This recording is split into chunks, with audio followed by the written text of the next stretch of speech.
Welcome to my channel! Learn with Teacher Ali!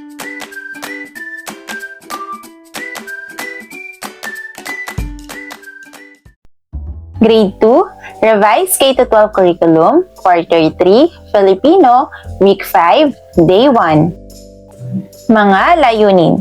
Pagkatapos ng aralin, ang mga mag-aaral ay inaasahang natutukoy ang sight words na kabilang sa Filipino. Natutukoy ang payak na pangungusap patay sa gamit tulad ng paturol o pasalaysay.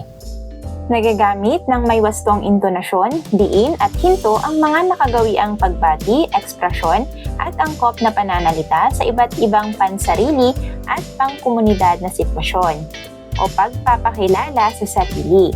At nagagamit ang mga salitang natutuhan sa pakikipag-usap o conversational language ng may paggalang sa iba't ibang sitwasyon tulad ng pamilya at mga tao sa komunidad.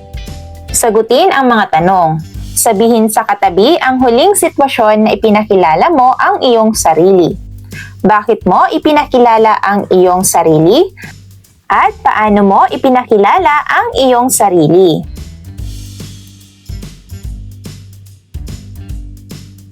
Ang pagpapakilala sa sarili ay bahagi ng ating pakikipag-usap sa ating kapwa. Sa pagpapakilala ng iyong sarili ay naipaalam mo ang iyong pagkakakilanlan. Basahin natin ang mga sumusunod na high-frequency words o mga salita na karaniwang nababasa.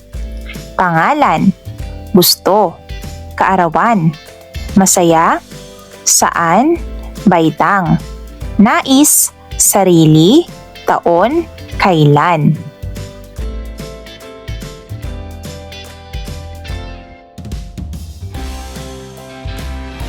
Basahin ang sumusunod na dialogo upang ipakita ang wastong pagbasa ng may wastong intonasyon. Diin at hinto ang mga nakagawiang pagbati, ekspresyon sa pagpapakilala ng sarili. Ngayon mga bata, magbasa tayo. Handa na ba kayo?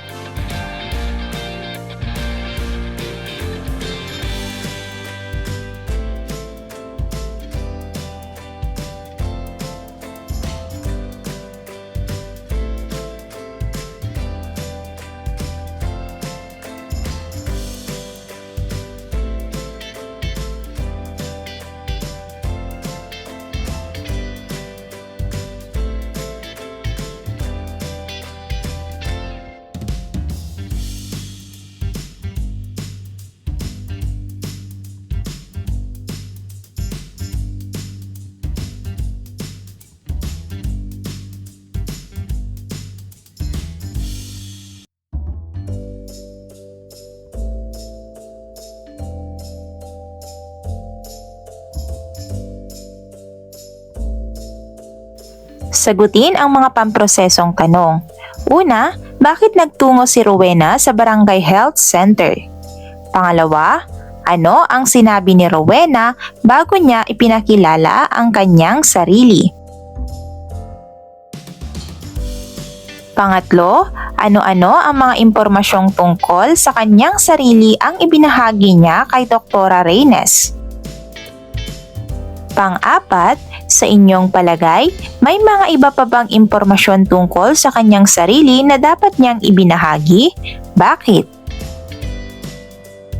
Pang-lima, anong paksa kaya ang tatalakayin ni Dr. Reynes bilang tagapagsalita sa Samahan para sa Kalusugan?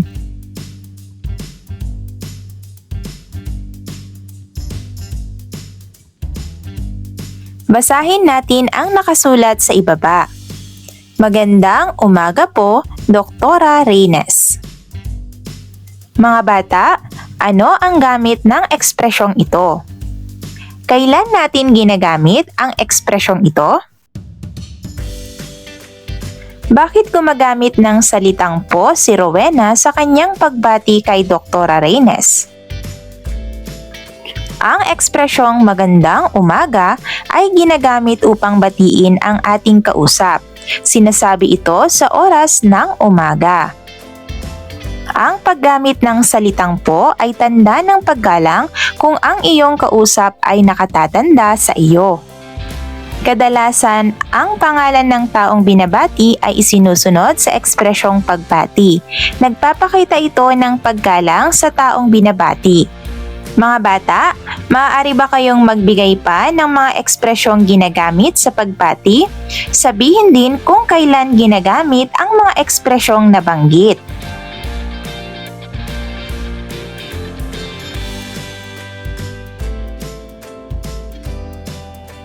Basahin natin ang nakasulat sa ibaba. Magandang umaga. Magandang gabi. Magandang araw. Kung ikaw ay binati gamit ang mga ekspresyong ito, ano ang iyong nararapat na itugon o isagot?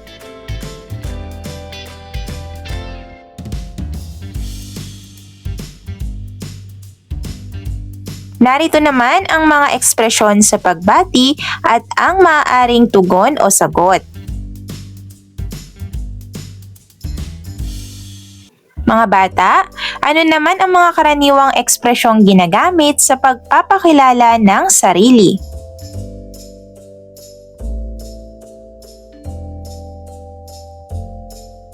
Basahin natin ang mga karaniwang ekspresyong ginagamit sa pagpapakilala ng sarili.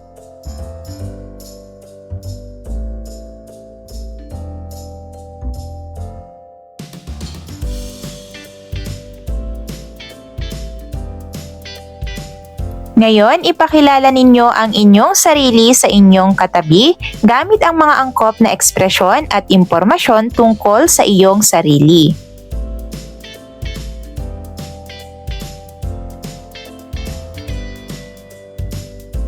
Basahin ang mga sumusunod na pangungusap.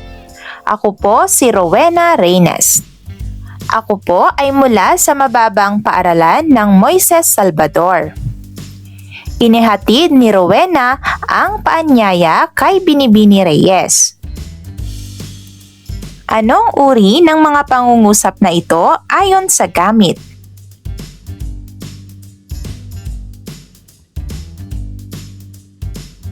Ang mga pangungusap na binasa ay halimbawa ng pangungusap na nagsasalaysay o paturol. Ngayon, magbigay pa ng halimbawa ng pangungusap na nagsasalaysay.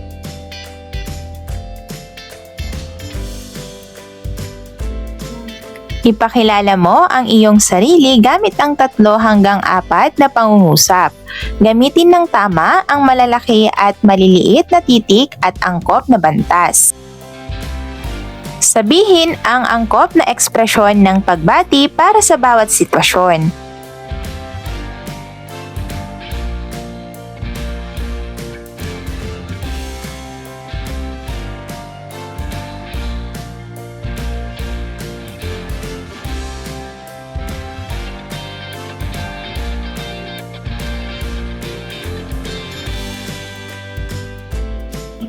Para sa guro, hayaang magsanay ang mga mag-aaral ng pagpapakilala sa kanilang sarili. Maaaring magpangkat sila at magpakilala sa kanilang mga kaklase. Bawat mag-aaral ay magbabahagi ng kanilang pangalan, mga hilig at paboritong pagkain o laro. Tandaan, ang mga pangungusap na binasa ay halimbawa ng pangungusap na nagsasalaysay o paturol.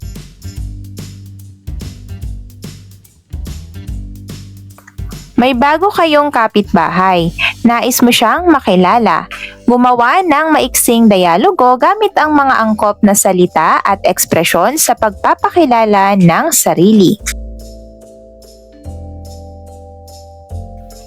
Isulat ang angkop na ekspresyon sa patlang.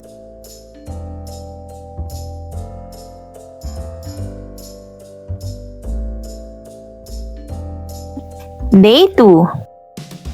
Ngayon mga bata, maglaro tayo. Handa na ba kayo? Ang laro natin ay bingo, mga panuto. Bibigyan ng bingo card ang bawat isa sa inyo. Ang layunin ng larong ito ay markahan ang lahat ng kahon sa card upang manalo. Itanong ang mga tanong sa bawat kahon sa inyong mga kamag-aral. Kung oo ang sagot ng kamag-aral, ipasulat ang pangalan ng kamag-aral sa loob ng kahon. Kapag napunan na ang lahat ng kahon sa inyong card, kailangan sumigaw kayo ng bingo. At susuriin ko ang bingo card upang matiyak na tama ang lahat ng marka. Matapos ang laro, tumawag ng 2 hanggang 3 mag-aaral upang magbahagi ng kanilang nararamdaman habang ginagawa nila ang gawain.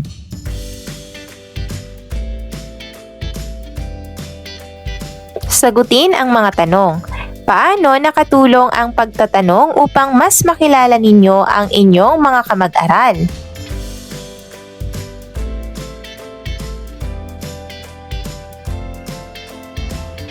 Ang pagtatanong ay makatutulong upang makilala ang ibang tao. Kapag nagtatanong tayo, pinapakita natin na gusto natin silang makilala. Basahin natin ang mga sumusunod na high-frequency words o mga salita na karaniwang nababasa.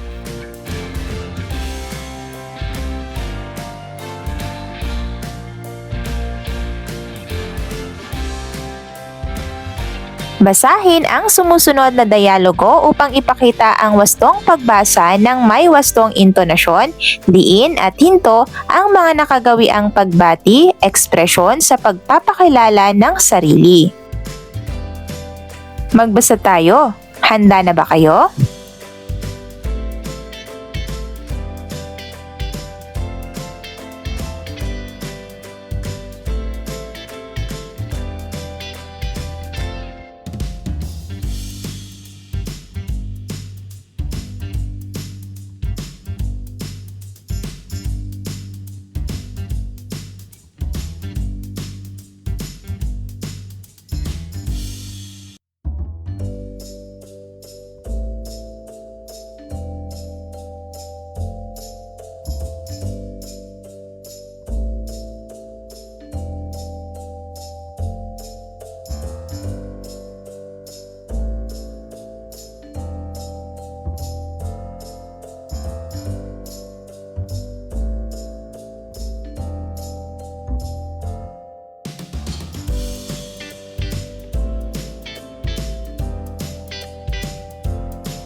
Ngayon mga bata, bakit nagtungo si Matilda at Rowena sa Barangay Health Center?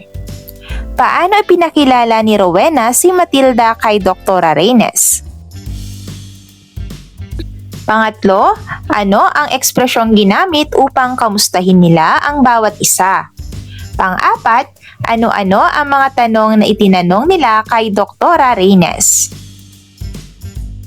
Panglima, ano-ano ang mga impormasyong ibinigay sa kanila ni Dr. Reynes? At bakit kailangan nila ang mga impormasyon tungkol kay Dr. Reynes?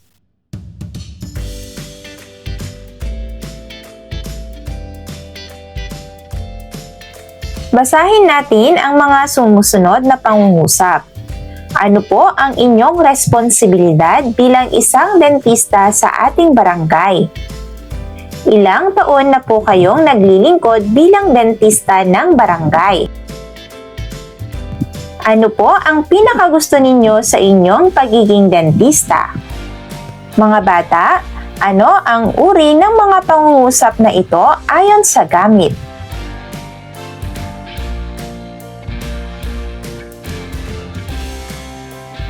Ang mga pangungusap na binasa ay halimbawa ng pangungusap na patanong. Ang pangungusap na patanong ay nagtatanong o nag-uusisa. Ito ay naglalayong humingi ng impormasyon. Ang pangungusap na patanong ay nagsisimula sa malaking titik at nagtatapos sa tandang pananong. Ang mga pangungusap na patanong ay karaniwang nagsisimula sa ano, saan, kailan, bakit, at paano. Ngayon, ano naman ang ekspresyong ginamit upang kamustahin ang bawat isa?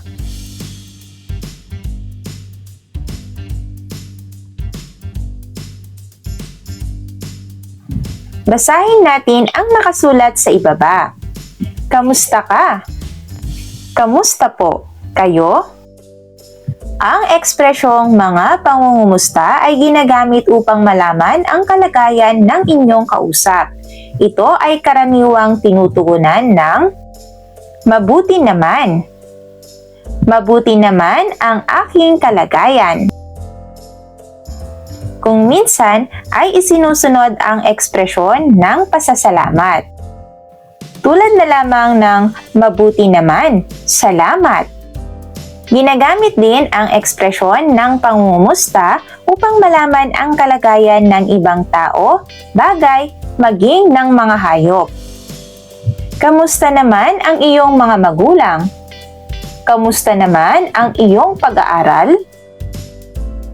Ano-ano naman ang mga ekspresyon ng pagbati ang ginamit sa dialogo?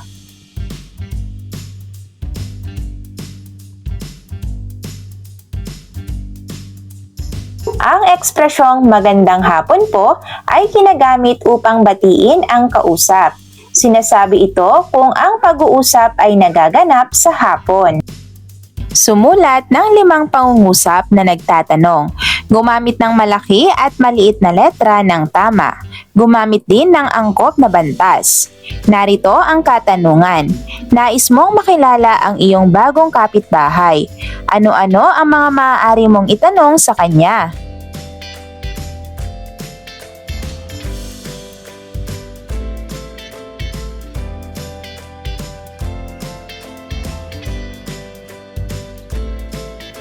Para sa guro, hatiin ang mga mag-aaral sa pares. Ipasagawa ang simpleng role-play kung saan ang isang mag-aaral ay nangangamusta sa kalagayan ng kanyang kausap pagkatapos ng isang buwang hindi pagkikita. Tandaan, ang pangungumusta sa iyong kausap ay isang paraan upang maipakita ang iyong pag-aalala at pagpapahalaga sa kanya.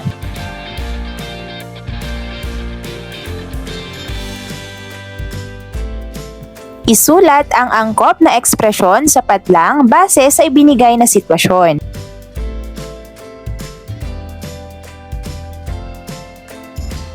Punan ang patlang ng tamang impormasyon tungkol sa iyong sarili.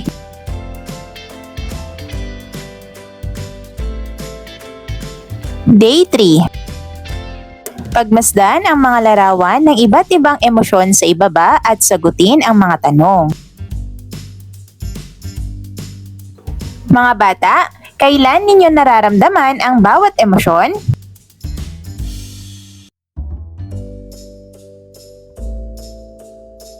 Basahin natin ang mga sumusunod na high-frequency words o mga salita na karaniwang nababasa.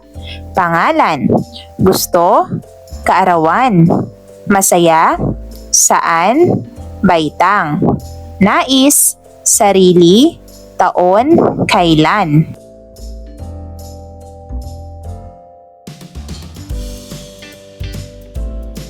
Basahin ang sumusunod na dialogo upang ipakita ang wastong pagbasa ng may wastong intonasyon, diin at hinto ng mga nakagawiang pagbati, ekspresyon sa pagpapakilala ng sarili.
Sagutin ang mga pamprosesong tanong.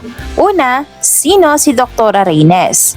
Pangalawa, ano ang kanyang ibinahagi sa mga bata? Pangatlo, ano-ano ang mga paraan upang mapanatili ang malulusog ng ngipin? Pang-apat, natatakot ka rin bang pumunta sa dentista gaya ng ibang bata? Bakit? Pang-lima, ano ang ipinaalala ni Dr. Reynes sa mga batang natatakot pumunta ng dentista? Ngayon, ano-ano ang mga ekspresyong pagbati ang ginamit sa teksto? Ano-ano naman ang mga ekspresyong pangungumusta ang ginamit sa teksto?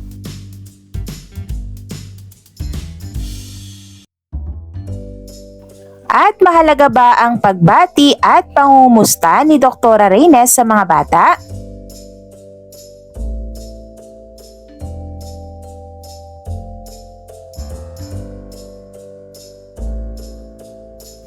Ang pagbati at pangungumusta sa ganitong sitwasyon ay mahalaga. Nais ni Dr. Reynes na maging komportable ang mga bata sa kanya. Sa ganitong paraan, mas madali niyang maipapaliwanag ang mga paraan ng pag-aalaga sa ngipin at maiiwasan ang kanilang takot sa dentista. Suriin natin ang mga sumusunod na pangungusap.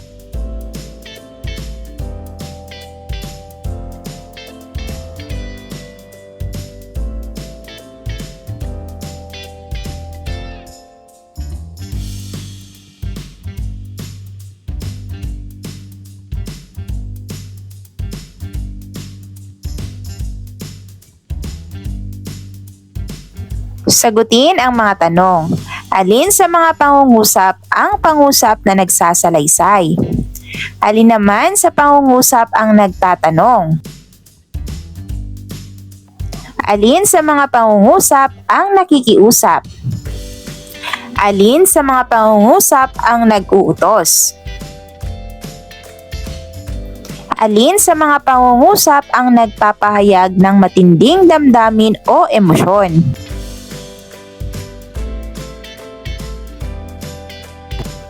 Ang mga sumusunod ay uri ng pangungusap ayon sa gamit. Una, ang pangungusap na pasalaysay o paturol ay pangungusap na nagsasalaysay o nagsasabi tungkol sa isang paksa. Ito ay nagsisimula sa malaking titik at nagtatapos sa tuldok. Ang pangungusap na nagtatanong ay pangungusap na nagtatanong o nag-uusisa. Ito ay nagsisimula sa malaking titik at nagtatapos sa tandang pananong. Ang pangungusap na pautos ay pangungusap na nag-uutos. Ito ay nagsisimula sa malaking titik at nagtatapos sa tuldok. Ito din ay maaaring magtapos sa tandang padamdam. Halimbawa, bumili ka ng asin. Lumikas na kayo. Ang pangungusap na pakiusap ay pangungusap na nakikiusap. Ito ay nagtatapos sa tuldok o sa tandang pananong. Halimbawa, pakikuha mo ang baso sa kusina. O kaya, maaari bang ipagtimpla mo ako ng gatas? Ang pangungusap na padamdam ay isang uri ng pangungusap na nagpapahayag ng matinding damdamin o emosyon, tulad ng tuwa, galit, gulat o pagkabigla. Ito ay nagtatapos sa tandang padamdam. Halimbawa nito ay, "Naku, natabig ni Brownita ang bote." "Wow, ang ganda ng iyong damit!"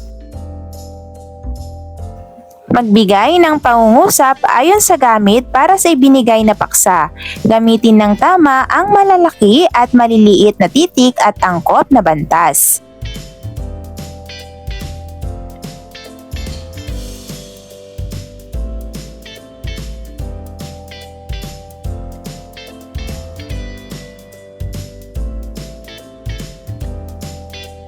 Para sa guro, hayaang makipag-usap ang mga mag-aaral sa loob ng silid-aralan gamit ang mga ekspresyon ng pagbati at pangumusta sa kanilang mga kamag-aral.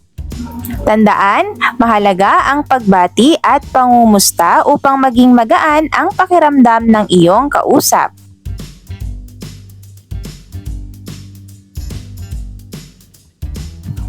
Isulat ang angkop na uri ng pangungusap ayon sa bawat sitwasyon.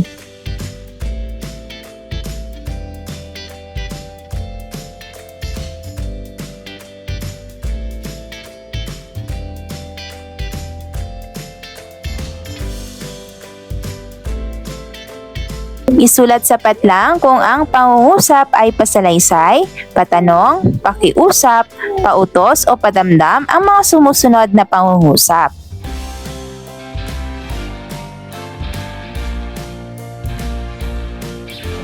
Day 4. Pagbasdan ang mga larawan ng iba't ibang emosyon sa ibaba at tukuyin kung anong emosyon ito.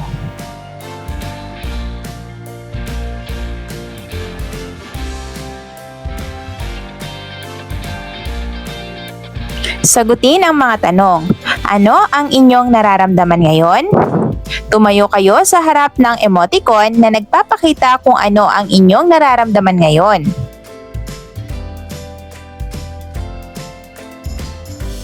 Basahin natin ang mga sumusunod na high-frequency words o mga salita na karaniwang nababasa. Ngiti, dahil, kahit, minsan, kung, maaari, tulong, hanggang. Ang mga uri ng pangungusap ayon sa gamit ay paturol, patanong, pakiusap, pautos, at padamdam.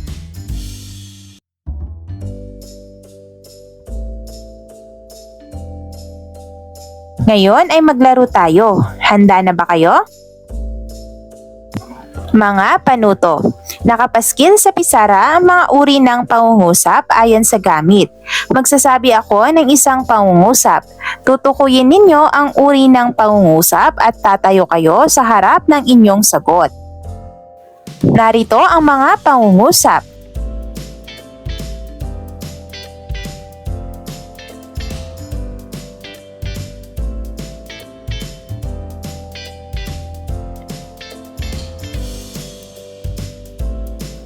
Kanina ay tinanong ko kayo kung ano ang inyong nararamdaman.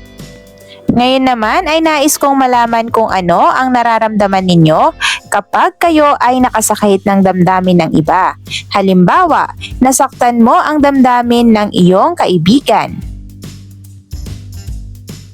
Basahin ang sumusunod na dialogo upang ipakita ang wastong pagbasa ng may wastong intonasyon, diin at hinto ang mga nakagawiang pagbati. Ekspresyon sa pagpapakilala ng sarili. Magbasa tayo. Handa na ba kayo?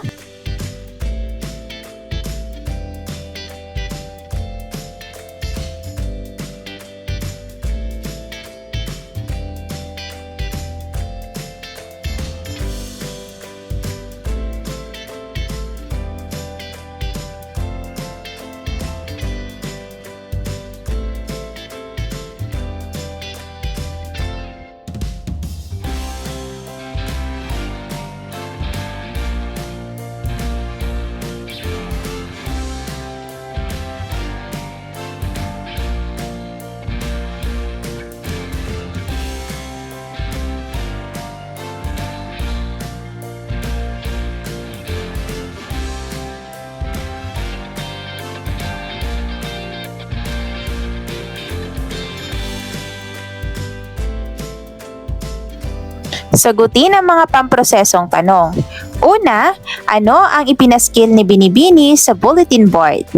Pangalawa, ano ang paligsahang sinalihan ng mga pangkat? Pangatlo, saan kaya gagamitin ang mga lumang dyaryo? Pang-apat, bakit nagtakbuhan pabalik ng silid-aralan sina Roberto at Edmundo? Pang-lima, bakit kaya nabitawan ni Ami ang kanyang aklat? Pang-anim, ano ang sinabi ni Roberto matapos mabitawan ni Ami ang kanyang aklat? Pang-pito, ano kaya ang ipinaalala sa mga bata kagaya ni na Edmundo at Roberto? At pang-walo, kung ikaw ay nakasakit ng iyong kapwa, ano ang dapat mong sabihin? Ano-ano ang mga ekspresyon na ginamit sa dialogo?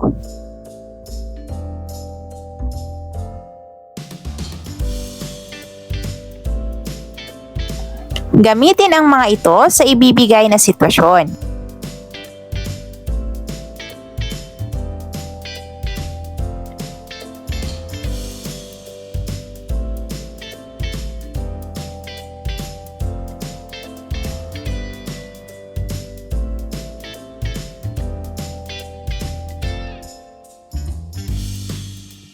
Ano ang iyong sasabihin sa bawat sitwasyon?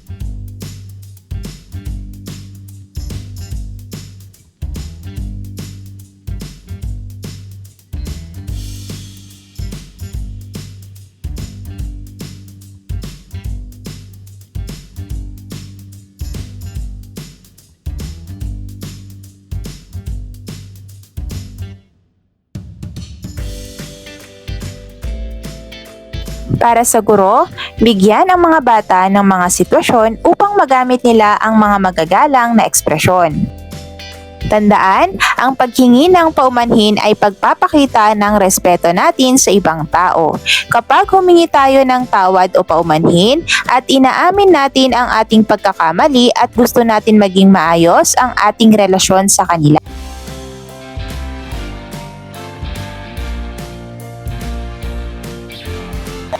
Sumulat ng maiksing liham na nagpapahayag ng paghingi ng paumanhin.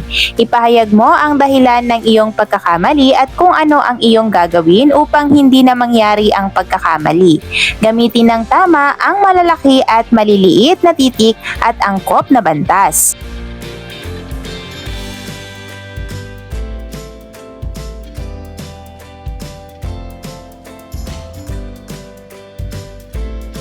Piliin ang tamang ekspresyon para sa bawat sitwasyon. Bilugan ang titik ng tamang sagot.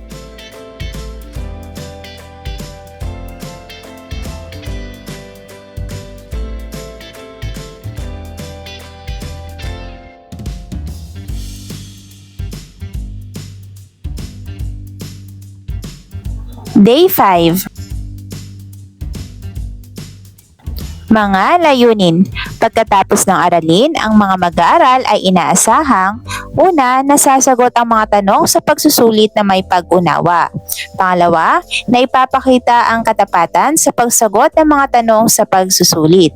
At pangatlo, naibibigay ang tamang sagot sa bawat tanong sa pagsusulit. Ikatlong markahan, ikatlong performance task sa Filipino Grade 2.